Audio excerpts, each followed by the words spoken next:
Hello everyone, आज हम लोग डाइजेस्टिव सिस्टम जो मैं कर रही थी उसमें एक अगला लेक्चर देखेंगे जिसमें हम लोग पेनक्रियाज के बारे में पढ़ेंगे। ठीक है, तो पेनक्रियाज के एनाटॉमी से रिलेटेड पढ़ेंगे, फिजियोलॉजी के बारे में हम लोग आगे पढ़ेंगे। ठीक है, तो इसकी एनाटॉमी पेनक्रियाज की आज हम लोग पढ़ने वाले हैं। तो सबसे फर्स्ट पेनक्रियाज एक ग्लैंड है, ठीक है, जो कि हमारे डाइजेस्टिव सिस्टम में भी हेल्प करता है और साथ ही साथ इंसुलिन यानी इंसुलिन और ग्लूकागॉन भी बनाता है, जो कि पेनक्रियाज का बहुत बड़ा रोल होता है ब्लड शुगर को रेगुलेट करने में। ठीक उसी तरह पेनक्रियाज का बहुत बड़ा रोल उसमें भी होता है, डाइजेस्टिव सिस्टम में भी होता है। ठीक है, ब्लड शुगर को मेंटेन करने में भी होता है और साथ साथ हमारे डाइजेस्टिव सिस्टम को भी मेंटेन करने में हेल्प करता है, डाइजेशन में भी हेल्प करता है। ठीक है, तो पेनक्रियाज एक क्या है, एक ग्लैंड है। ठीक है, पेनक्रियाज एक ग्लैंड है जो कि दो तरह की उसमें ग्लैंड होती है, एक्सोक्राइन भी होती है, इंडोक्राइन भी होती है, इसीलिए इसको मिक्स्ड ग्लैंड भी बोलते हैं। ठीक है, मिक्स्ड ग्लैंड या फिर कंपोजिट ग्लैंड। ठीक है, कंपोजिट ग्लैंड। ठीक है, इसे कंपोजिट ग्लैंड भी बोलते हैं या फिर मिक्स ग्लैंड भी बोलते हैं, क्योंकि इसमें एक्सोक्राइन और इंडोक्राइन दोनों ग्लैंड होती है।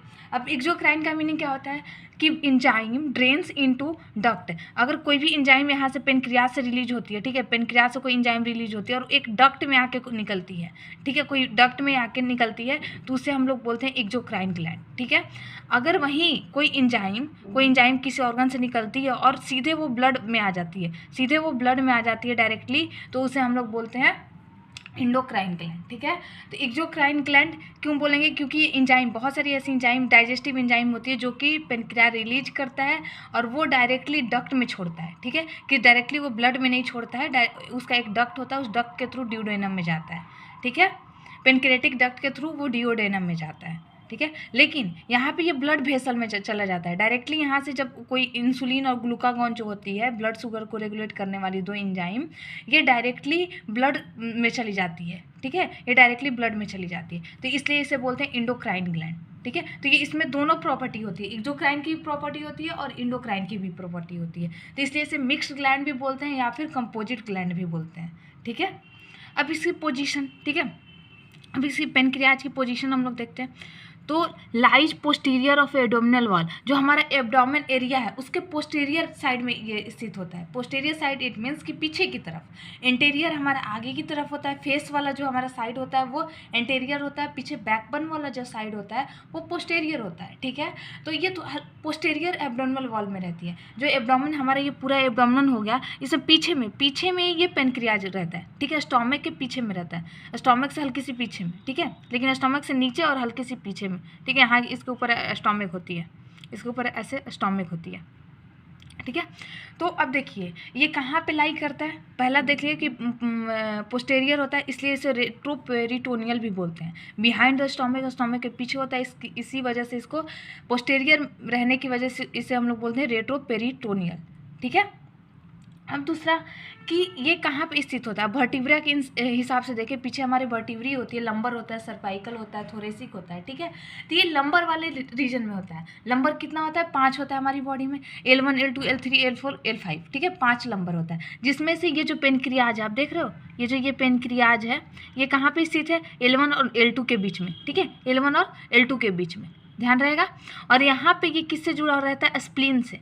ठीक है, लास्ट में इसका जो टेल वाला पार्ट है, जो लास्ट पार्ट है पेनक्रियाज का, वो स्प्लीन से जुड़ा रहता है। और ये क्या है, ये डिओडेनम है। ये क्या है, ये डिओडेनम है। डिओडेनम के अंदर इस तरह से घुसा हुआ रहता है और L1 और L2 पे लाई करता है, नंबर 1 नंबर 2। ठीक है, अब इसकी डायमेंशन देखते हैं। ये 15 to 20 सेंटीमीटर लॉन्ग होता है और इसका वेट कितना हो, 90 ग्राम। ठीक है, ये थोड़ा याद रखिएगा, इसका वेट 90 ग्राम होती है और 50 to 20 सेंटीमीटर लॉन्ग होता है। ठीक है, अब आगे हम लोग देखते हैं कि पार्ट्स ऑफ पेनक्रियाज का पार्ट्स कितने होते हैं। तो pancreas divided from right to left. Pancreas को हम इधर साइड होती है राइट और इधर साइड होता है लेफ्ट, तो हम राइट से इसको डिवाइड करना शुरू करते हैं, राइट से लेफ्ट की तरफ डिवाइड करते हैं। तो ये वाला जो पोर्शन हुआ ना, ये इतना, ये होती है हेड। ठीक है, ये होती है हेड, ये होता है नेक, और ये पूरी बॉडी, और यहाँ पे होता है टेल। ठीक है, ये पूरी बॉडी होती है, और ये नेक, और ये हेड, और ये टेल। तो इसको 4 पार्ट में डिवाइड किया गया है, head, neck, body and tail. ठीक है, head, neck, body and tail. ठीक है, अब 1 by 1 देखेंगे। पहला हम लोग देखते हैं हेड वाले रीजन को। ठीक है, तो हेड जो है वो सबसे बड़ा रीजन है, हेड यहाँ तक रहा, ठीक है, हेड यहाँ तक। तो हेड जो रहता है, नहीं सॉरी, ये नेक वाला रीजन यहाँ से ऐसे हेड रहता है, ठीक है। हेड जो रहता है वो सबसे बड़ा इनलार्ज्ड पार्ट है, सबसे बड़ा रहता है। Lies with in concavity of duodenum. Concavity का मतलब यहाँ से इस तरह से, यहाँ से इस तरह से ड्यूडेनम रहता है, ठीक है, ये ड्यूडेनम रहता है। तो ड्यूडेनम का जो कनकेव जो ये बन रहा है, ये कनकेव है, ठीक है, ये कनकेव है, ठीक है। कनकेव क्या होता है, इस तरह से ये कनकेव मिरर लेंस होता है ना, तो ये कनकेव, ठीक है। तो कनकेविटी क्या हो गया यहाँ पर word, concavity, concavity of duodenum, duodenum के कनकेव के अंदर इस तरह से घुसा हुआ रहता है, ठीक है, इस तरीके से। तो ये जो होती है वो हेड वाला रीजन जो रहता है, हेड वाला रीजन पेनक्रियाज का, वो इसके कनकेव जो एरिया है डिओडेनम का उसमें अंदर की तरफ रहता है, ठीक है। अब उसमें lower left part of the head का ये जो लोअर लेफ्ट पार्ट है, ये वाला, ये जो लटका हुआ ये पार्ट है, इसे हम लोग हुक लाइक प्रोसेस बोलते हैं या फिर अनसिग्नेटेड प्रोसेस, ठीक है। इसे अनसिग्नेटेड प्रोसेस बोलेंगे या फिर हुक लाइक प्रोसेस बोलेंगे, ठीक है। इन अनसिग्नेटेड प्रोसेस यानी हुक लाइक, ये जो ये नीचे लटका पड़ा है, ठीक है, ये वाला रीजन। हुक लाइक अनसिग्नेटेड प्रोसेस में क्या होता है, कॉमन बाइल डक्ट, यहाँ से जो कॉमन बाइल डक्ट जो गॉल ब्लैडर से आता है, ऊपर से लीवर से और गॉल ब्लैडर से जो डक्ट मिल के आती है, सिस्टिक डक्ट और हेपेटिक डक्ट मिल के कॉमन बाइल डक्ट बनाता है, जो कि मैं पहले लेक्चर में बता चुकी हूँ, वहाँ जाके देख लीजिएगा आप लोग। तो कॉमन बाइल डक्ट यहाँ पे आके इसका जो ये हुक लाइक स्ट्रक्चर है, हेड का जो लोअर पार्ट है, यहाँ पे आके कॉमन बाइल डक्ट किससे मिल रहा है, पेनक्रिएटिक डक्ट से। ये वाला कौन सा डक्ट है, पेनक्रियाज का डक्ट है, ठीक है, ये पेनक्रियाज का डक्ट है। यहाँ पे पेनक्रिएटिक डक्ट आता है और इधर से कॉमन बाइल डक्ट आता है और यहाँ पे इन दोनों ज्वाइन करता है, ठीक है, इन दोनों का ज्वाइन होता है, फिर ये जाके ड्यूडेनम में खुलता है, ठीक है, यहाँ पे ज्वाइन होके फिर ये ड्यूडेनम में खुलता है, समझ रहे हैं। तो ये कौन सा रीजन में होता है, common bile duct connect with pancreatic duct in the uncinate process of head या फिर hook like process of head, ठीक है। अब नेक्स्ट आते हैं हम लोग नेक, ठीक है। नेक जो होता है constricted part between head and body. यहाँ पे हमारा हेड हो गया था, ठीक है, हमारा हेड हो गया था, इधर बॉडी हो गया था। तो ये हेड और बॉडी के बीच में कौन सा रीजन होता है, नेक होता है, पतली सी होती है, ठीक है। This part related to portal vein, इसी पार्ट से पोर्टल वेन होकर गुजरता है। यहाँ पे ये पोर्टल वेन कहाँ से आता है, लीवर से आता है, लीवर और ड्यूडेनम के बीच में रहता है। स्मॉल इंटेस्टाइन और लीवर के बीच में एक वेन रहती है जिसे हम लोग बोलते हैं पोर्टल वेन। कहाँ से, लीवर और स्मॉल इंटेस्टाइन, ठीक है, लीवर और स्मॉल इंटेस्टाइन। तो इन दोनों के बीच लीवर से कौन सा वेन आता है, पोर्टल वेन। पोर्टल वेन यहाँ से होके गुजरता है, तो पोर्टल वेन के साथ यहाँ से मिल जाता है स्प्लेनिक वेन। स्प्लेनिक वेन कहाँ से आता है, यहाँ पे स्प्लीन था, यहाँ पे स्प्लीन था, तो यहाँ से स्प्लेनिक वेन आता है, ठीक है। तो स्प्लेनिक वेन और पोर्टल वेन दोनों मिल के यहाँ बनाते हैं सुपीरियर मेसेंट्रिक वेन, जो कि हमारा अदर एब्डोमिनल पार्ट में जाता है, स्मॉल इंटेस्टाइन की तरफ जाता है, ठीक है, सुपीरियर मेसेंट्रिक वेन, ठीक है। ठीक उसी तरह यहाँ पे नीचे में होता है सुपीरियर मेसेंट्रिक आर्टरी भी होता है और सुपीरियर मेसेंट्रिक वेन भी होता है। जब मैं आपको इसकी ब्लड सर्कुलेशन में बताऊंगी तो उसमें बताऊंगी, ठीक है।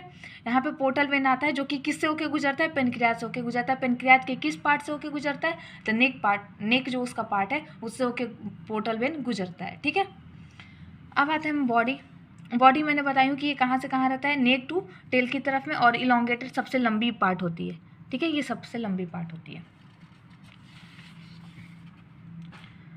अब देखते हैं टेल के बारे में। इसके टेल बहुत इंपॉर्टेंट हो जाती है जब हम लोग इंडोक्राइन ग्लैंड पढ़ेंगे ना, तो उसमें पेनक्रियाज का टेल सबसे ज़्यादा इंपॉर्टेंट होता है। क्यों, क्योंकि इस टेल वाले पार्ट से ही इंसुलिन और ग्लूकागॉन रिलीज होता है, ठीक है। इस टेल वाले पार्ट से इंसुलिन और ग्लूकागॉन रिलीज होता है, इसलिए बहुत इंपॉर्टेंट पार्ट है।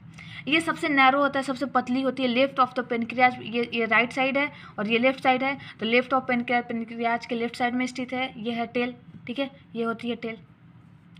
It reaches the hilum of spleen का यहाँ पे हाइलम होता है, ये वाला रीजन स्प्लीन का हाइलम है, तो यहाँ तक ये पहुँच जाता है। इसका जो टेल है वो स्प्लीन के हाइलम तक पहुँच जाता है, ठीक है। It lies along with splenic when. Splenic when मैं पीछे ही बताऊंगी कि स्प्लेनिक वेन यहाँ से आता है और यहाँ से पोर्टल वेन आता है, दोनों मिल के नीचे जाके सुपीरियर मेसेंट्रिक वेन बनाता है, ठीक है। तो ये होती है स्प्लेनिक वेन, ठीक है, और ये पोर्टल वेन, दोनों मिल के बनाता है सुपीरियर मेसेंट्रिक वेन, ठीक है, समझ में आई। अब नेक्स्ट है डक्ट ऑफ पेनक्रियाज। पेनक्रियाज का डक्ट बहुत इंपॉर्टेंट होता है, अगर आप एनाटॉमी पढ़ रहे हैं तो उसका डक्ट के बारे में जानना बहुत ज़रूरी है, ठीक है। अब देखिए, तो जो डक्ट होता है पेनक्रियाज का, दो तरह का डक्ट होता है, एक मेन पेनक्रियाटिक डक्ट और दूसरा एक्सेसरी पेनक्रियाटिक डक्ट। ये जो होता है बड़ा वाला जो है ये मेन पेनक्रियाटिक डक्ट है, और यहाँ से ये जो छोटा वाला इधर साइड से आ रहा है, हेड वाले साइड से आ रहा है, ये एक्सेसरी पेनक्रियाटिक डक्ट है। जो मेन पेनक्रियाटिक डक्ट है वो कहाँ से आ रहा है, टेल से आ रहा है, ठीक है। और जो एक्सेसरी पेनक्रियाटिक डक्ट है वो कहाँ से आ रहा है, हेड की तरफ से आ रहा है, ठीक है। और फिर उसके बाद जो ये मेन पेनक्रियाटिक डक्ट है वो किससे आके मिल जा रहा है, कॉमन बाइल डक्ट से, और ये अपना सीधे ड्यूडेनम में आके ओपन हो जाते हैं। यहाँ पे हमारा ड्यूडेनम है, यहाँ पे ये ड्यूडेनम है, ठीक है। ये डायरेक्टली आके ड्यूडेनम में मिल जाता है और ये यहाँ पे आके मिलता है, ठीक है।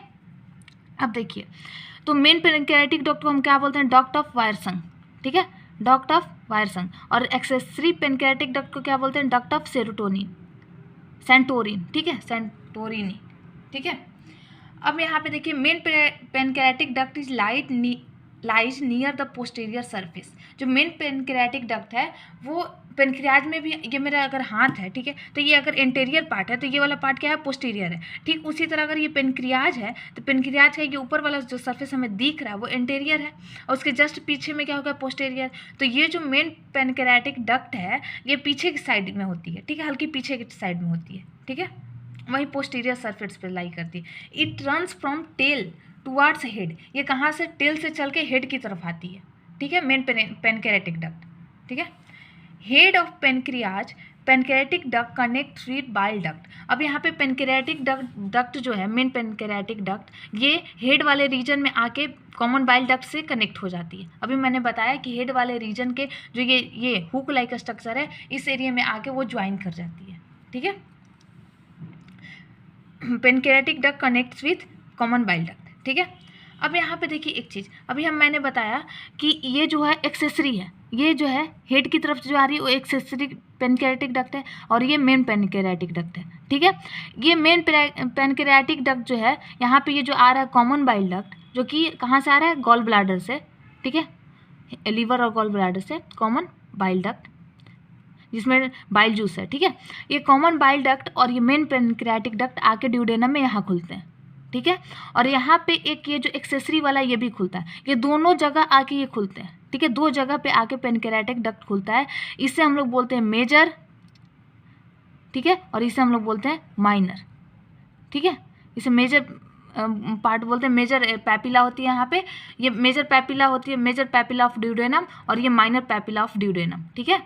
तो इन दोनों के बीच में 2 सेंटीमीटर का डिफरेंस होता है, ये बहुत ही जानना जरूरी है, ठीक है। Major papilla, minor papilla of duodenum और मेजर पैपिला ऑफ ड्यूडेनम, ठीक है, ठीक है। ये दोनों आगे ड्यूडेनम में खुलती है और इन दोनों के बीच का जो डिस्टेंस होता है 2 सेंटीमीटर होता है, ठीक है। Hepatopancreatic duct pancreatic ampulla of Vater, इसको बोलते हैं, ये जो एरिया ये एम्पुला है, जिसको हम लोग हेपेटोपेनक्रियाटिक एम्पुला के नाम से जानते हैं। ओपन इनटू ड्यूडेनम पार्ट, ये कहाँ ओपन होता है, ड्यूडेनम पार्ट में, ठीक है।